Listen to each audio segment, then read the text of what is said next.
Pokemon Infinite Fusion is a game where you can fuse Pokemon, hence the name. Basically, you throw two pocket monsters together to see what kind of abominations you can create, like this one. For my first playthrough of this ROM hack, I've decided to do it not only as a hardcore Nuzlocke, but also only using Gengar fusions. That ghost line is pretty peak Pokemon design, so I wanted to see how these fusions looked. In my Pallet Town home, I go downstairs and am surprised to learn that I have a sister in this game. Didn't see that coming. Anyway, the Pokemon League has accepted my application, meaning I am officially a Pokemon trainer. Blue was also accepted, unfortunately, but this is a big Poke world. I'm sure we're never even going to see each other, let alone get all 8 badges and enter the Elite Four at the exact same time. That would be too much of a coincidence. Either way, Oak gives me a non-ghastly looking Charmander, at which point Blue takes the other 2 Pokemon and uses Oak's only DNA splicer to fuse them together. And Oak just lets it happen. In the real world, we would call this nepotism. Then again, Old Man Oak did literally just forget his own grandson's name, so he's probably trying to make up for it. Squirtlesaur looks pretty cool, actually, while I'm stuck with a regular old fire lizard. Said fire lizard does defeat the grass turtle by scratching non-stop. At which point Oak, again, shows preferential treatment, letting Blue do whatever he wants, while I am forced to pick up his mail. While in Viridian City, I look into the PC, and how did they get in there? A full team of 6 Ghastlies.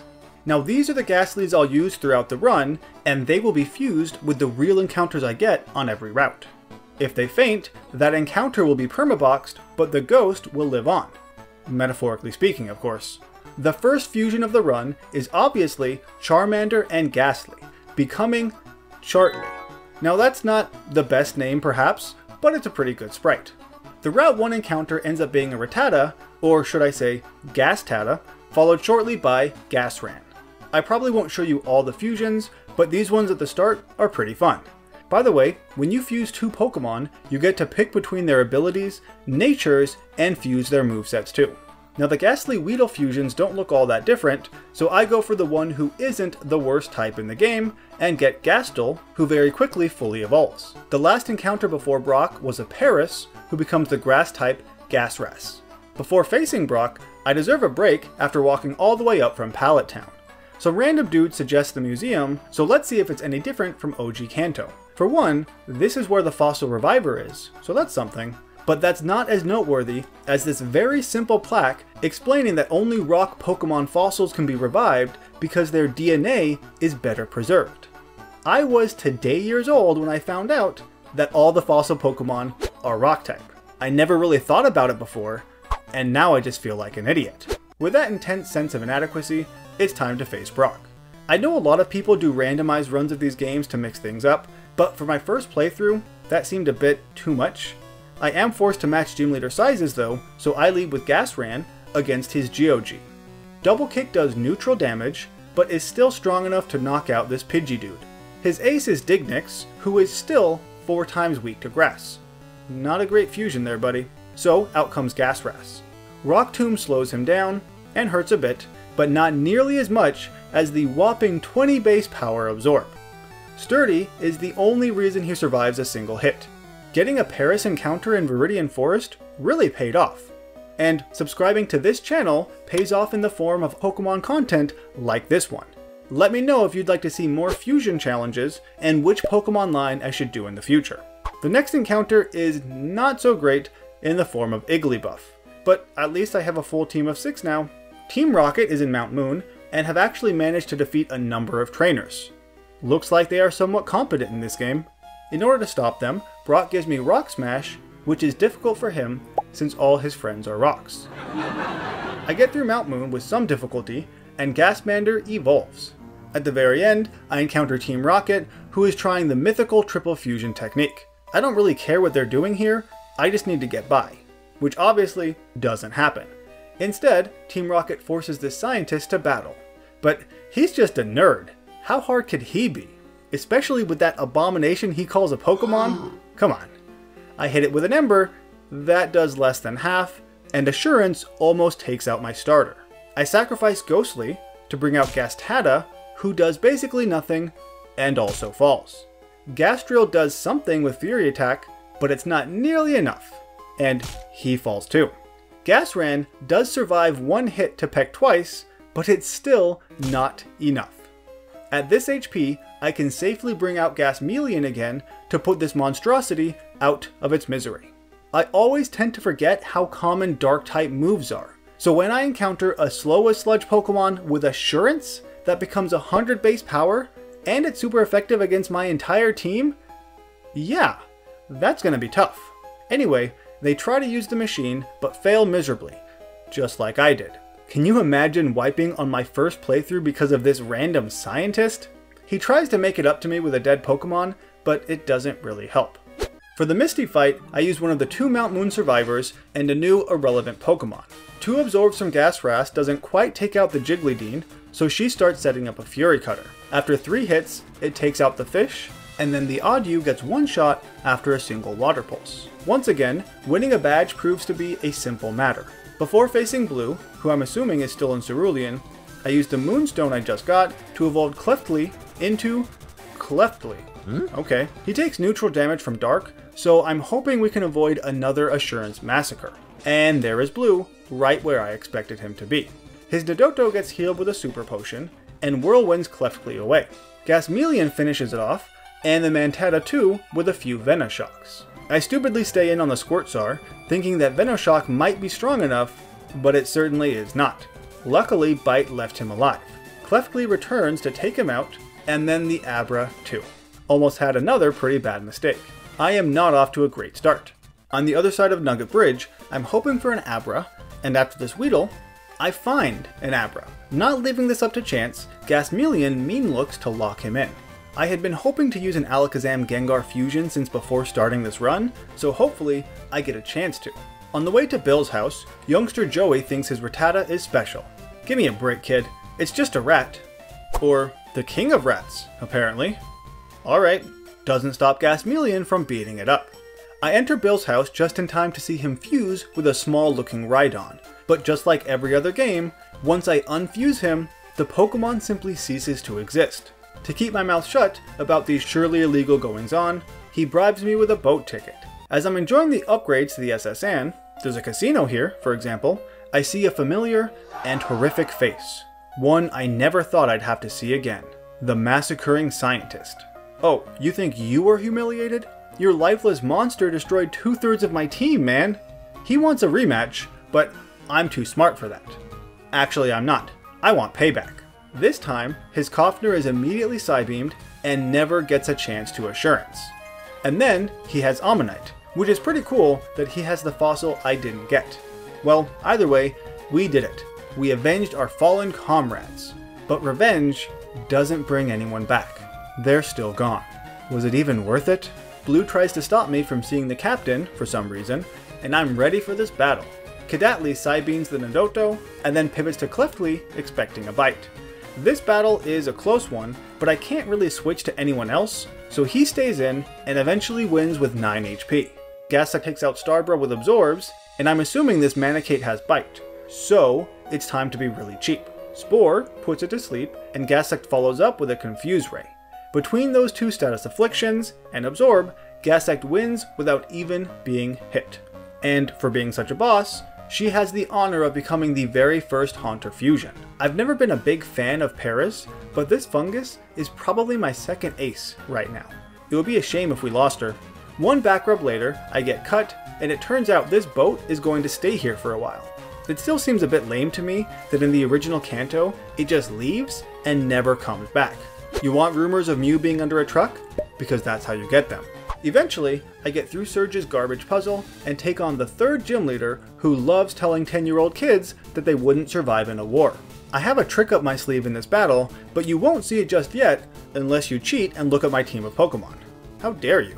First, Hansek needs to take out the Water Volpe, who sets up a light screen. That means it's time to stall with Confuse Ray and with Spore. This is an evil combination.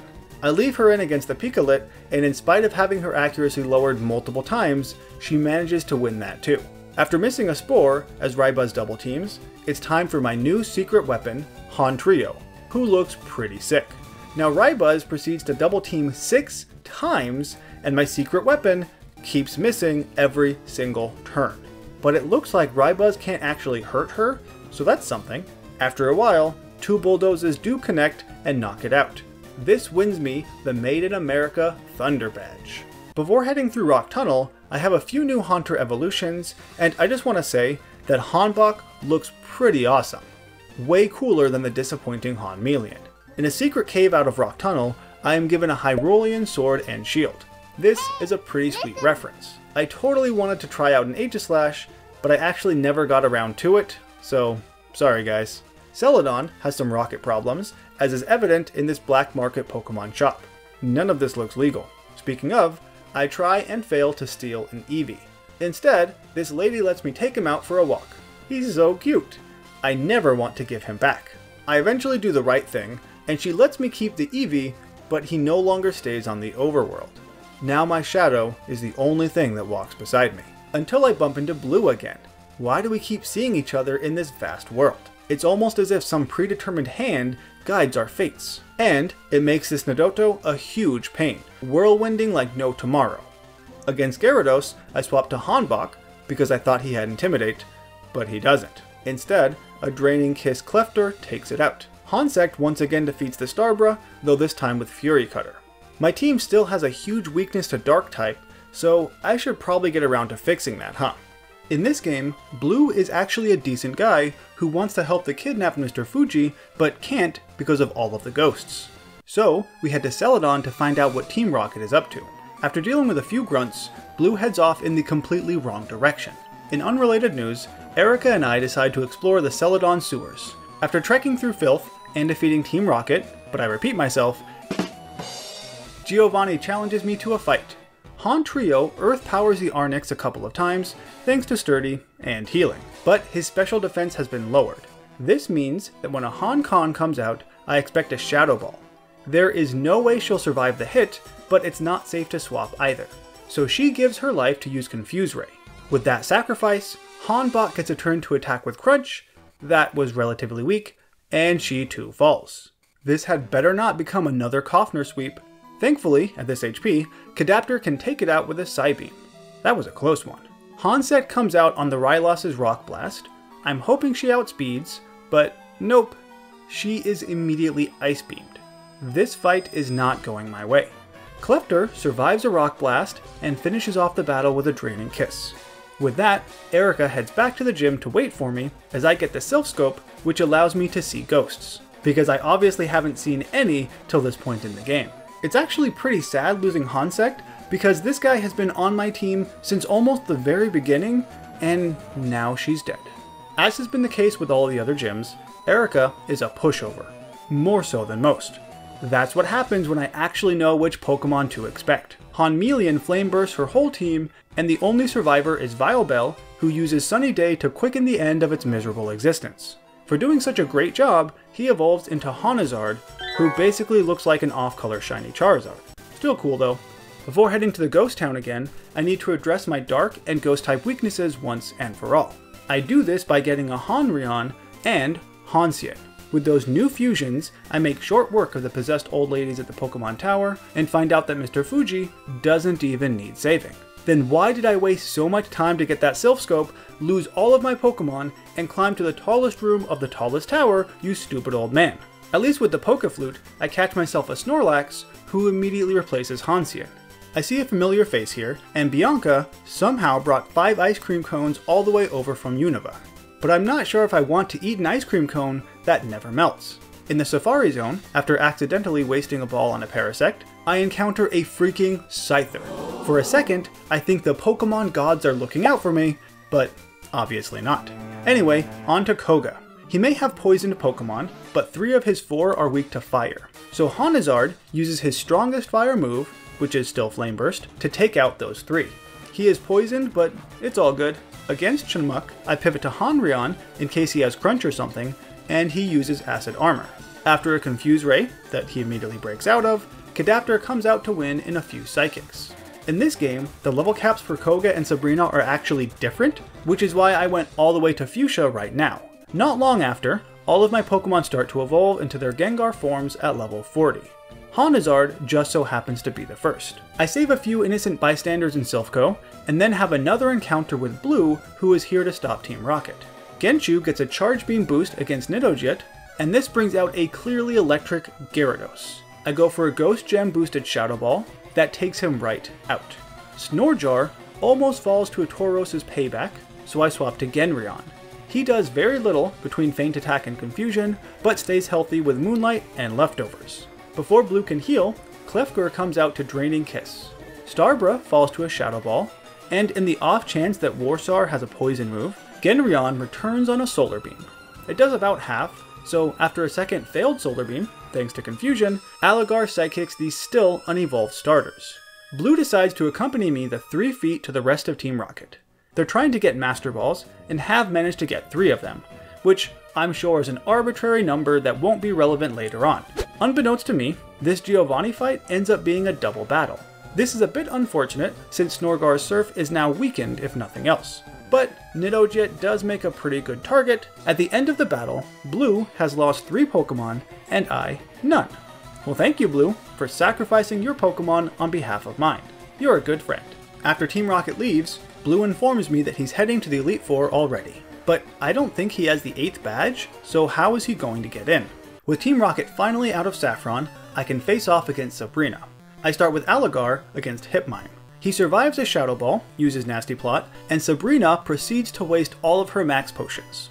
That's fine by me. He is eventually replaced by Esrion, so, anticipating a dark move, Klefgur takes the hit and gets fully healed with a Draining Kiss. I try to Encore this guy into Light Screen, but as I return to Aligar, she swaps to Alabro. Even with Light Screen and Amnesia, 2 Shadow Balls takes it out. We once again bring out Esrion and Klefgar, though this time he only sets up a Future Sight. Anticipating a Ghost move, I pivot to Snorgar to avoid it, and then immediately swap into Genryon to avoid the Psycho Cut.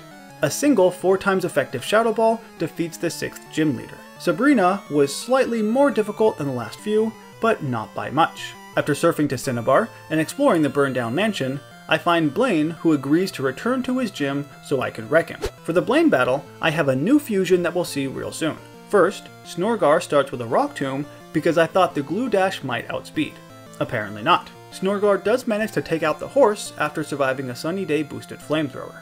Unfortunately, this brings out the ridiculously awesome looking Chardactyl. Just look at that freaking fantastic sprite. I was hoping though that I was going to have a bit more time before he came out. I doubt that Snorgar can survive a hit, but I go for Rock Tomb anyway, and Fire Blast misses. Chardactyl is slowed down. Awesome. I pivot to Genizard at the same time 9-9 comes out. After a dig, he is roared out in place of Genligator, who has Surf. Chardactyl obviously outspeeds, but without a Sun boost, Genligator should be okay to stay in. Of course he does have Crunch, but it still doesn't do enough. Last is Magdon, and even with a Pasho Berry, 1 Surf is all I need. I did get a bit lucky against Chardactyl there, because he was quite terrifying. Speaking of, in Mount Ember, Team Rocket reveals their secret plans to fuse the 3 legendary birds. This would have been surprising if they hadn't left such obvious clues everywhere. I did have some idea what to expect going into this fight, but I didn't quite realize how difficult it was going to be. I decided to start with Genizard, who takes out Articuno with a single Fire Gem boosted Flamethrower. The Fire Gem may have been overkill, but that's alright. Genizard hangs on after being crit Thunderbolt, but the birds set up a Tailwind, which really sucks. Speed was the only advantage I really had. I bring out Gendra, who is supposed to be my secret weapon here, but with that Tailwind, he never gets a chance to do anything. At this point I need to stall a bit and hope for the best. Cue Genryon and Moonlight. Though he is immediately paralyzed, so that sucks. Not wanting to risk him more than I need to, Klefgur comes out as the Tailwind peters off, hits Moltres with a Shadow Ball, and then is a goner. This guy has been on my team since Mount Moon, so losing him here is actually pretty rough, especially since he takes neutral damage from Dark. But his sacrifice lets Snorgar come out for free. I'm hoping that a Water Gem Surf can take out Moltres, but it does not. So close too. A second Surf does, as Zapdos uses Light Screen. Snorgar starts to Body Slam and rests to heal up a bit, but he won't wake up in time. So let's bring Genryon back out, who does manage to heal, but is then fully paralyzed twice in a row. At this point, it's becoming increasingly obvious to me that I need to make a sacrifice. Aligar might be able to swap in and tank a Thunderbolt, but if he gets paralyzed, he's a goner. Instead, I make the difficult decision to get Snorgar killed. I don't like it, because having a normal ghost is pretty nice, but someone has to fall. His sacrifice lets Aligar come out to finish this abomination with a Psychic. That was way tougher than I had anticipated. I naively thought that my Gendra would be able to deal some decent damage. Instead, he did literally nothing but die. After defeating the rockets, Zapdos and Articuno fly away as Moltres stares at me intently. Moltres is cool and all, don't get me wrong, but I already have a Fire-flying Ghost Fusion, so I'm a pass. Blue is waiting for me outside the mountain and tells me to go to Viridian City to check out the abandoned gym. Without his help, I would never have known to check there. It's not like I've beaten Kanto hundreds of times or anything like that. I have a life. And that does not entail going to the Sevi Islands. Ain't nobody got time for that. With a bit of team readjustments to fill in some holes, let's defeat Giovanni one last time. A Life Orb Genshin starts by brick breaking the Rhyperica a few times. He has an Ice Punch for the Electrio, and then goes down to the Glycitar's Earthquake after another brick break.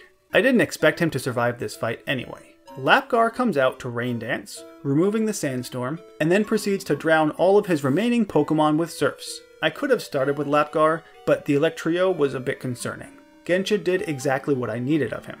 On the way to the Elite Four is Blue. I'm still not sure when he got the 8th badge, but I guess he did at some point.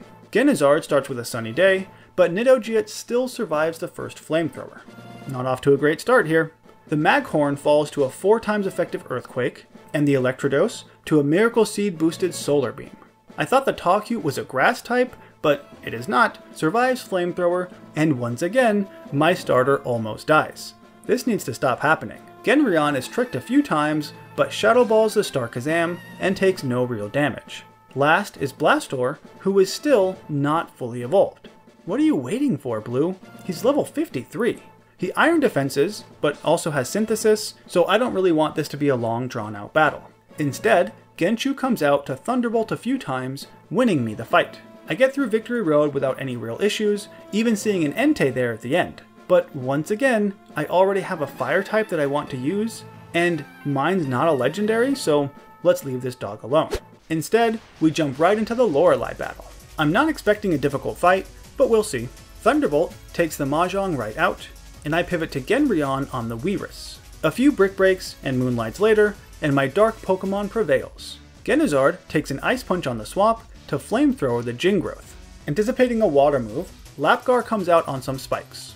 That works for me because she has Thunderbolt, but Lorelei swaps to Mambro after a Paralysis. That still works for me because she also has Shadow Ball.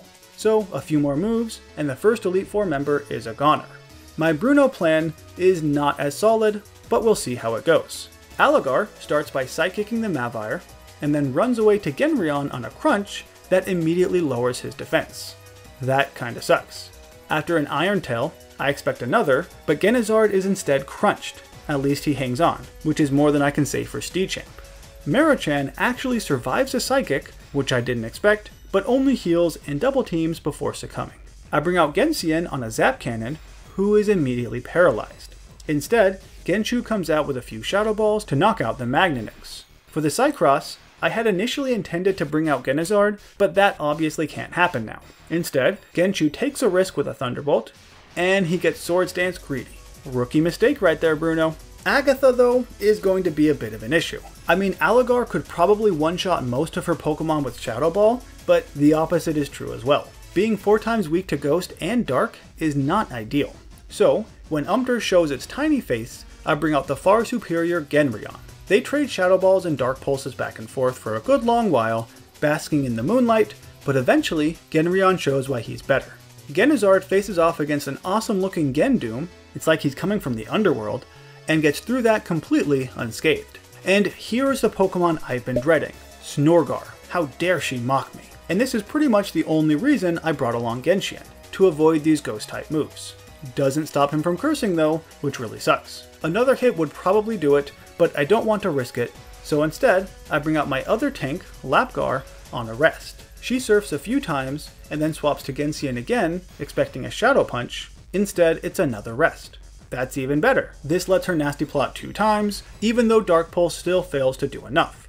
But Curse puts the Snorgar over the edge. With that 4 times boosted special attack, I'm pretty sure Gensien can handle this Wobgar, and she does, in spite of being cursed. That may have looked simple, but I have been dreading this fight, especially since my own Snorgar just bit the dust. Lance is another guy I'm not looking forward to. He starts with Dragados, and I with Genshu. Even though it's not super effective, I'm hoping an Electric Gem Thunderbolt can one-shot, and it does. Now, however, it's time to sack Genshu. He goes for a Shadow Ball, gets the defense drop, but Toganite gets an Omni Boost. Yeah, that really sucks. For some reason, he only uses Air Slash though, and I get a high roll with Shadow Ball, taking him out. I didn't expect that to happen. Tyrandactyl then survives a Thunderbolt and Brave Birds Genshu. It's sad that he fell, but he actually went farther than I thought he would, so that's pretty awesome. Lapgar comes out to surf on a heal, and Lance swaps into Poridra because he's a scared little baby. Ice Beam brings Tyrandactyl back out, who hits a really strong Brave Bird, but then falls. For Typhnair, Genrion comes out and is immediately sent back by a Dragon Tail, so Genizard finishes off the battle with 2 Shadow Balls. If Genshu hadn't survived against Toganite, I would have used Gensien as another sacrifice if need be, but I didn't end up having to do it. With that, it's on to the final battle, and we have 5 Pokemon. That's pretty good, actually. This is the one that will determine who is the very best Pokemon trainer in all of Fusion Kanto. As always, Blue starts with Nidojet, who Genizard takes out with a sun-boosted flamethrower before he can do any real damage. Earthquake does basically nothing against Rhyper Mortar, so I try Solar Beam as Blue swaps to Tautor. Okay, that's a free knockout. Rhyper Mortar comes back out, and Lapgar takes it out with a single Surf. And now finally, we see a fully evolved Blastoise. This guy looks pretty intimidating, not gonna lie. Shadow Ball doesn't do much as he absorbs some sun. Genizard decides to make the ultimate sacrifice, taking the Solar Beam and hitting with a Flamethrower. This lets Alligar come out to Twisted Spoon Psychic this beast in 2 hits. Electados probably has Crunch, but I take a risk using the Psychic, and Waterfall leaves Alligar with 10 whole HP. That was surprising. Another Psychic takes it out, and last is Star Kazam, who falls in a single Shadow Ball. And that's it. I beat Blue for the last time. Like all the other Kanto games, Oak appears to scold Blue about not loving his Pokemon, and overall, being a jerk. But in this hack, I actually thought he was a decent guy, smell you later notwithstanding. Anyway, that marks the end of my first ever playthrough of Pokemon Infinite Fusion. There is a pretty robust post-game here, where you can explore all of Johto and get 8 more badges, but I figured that becoming the Kanto champion was a good place to end it. I'd like to do another run of this game shortly, and maybe I will, depending on how well this video does. So if you're interested in that and want to see more Fusion runs, let me know, and make sure to like, comment, and subscribe. Thanks for watching, and I'll see you in the next region.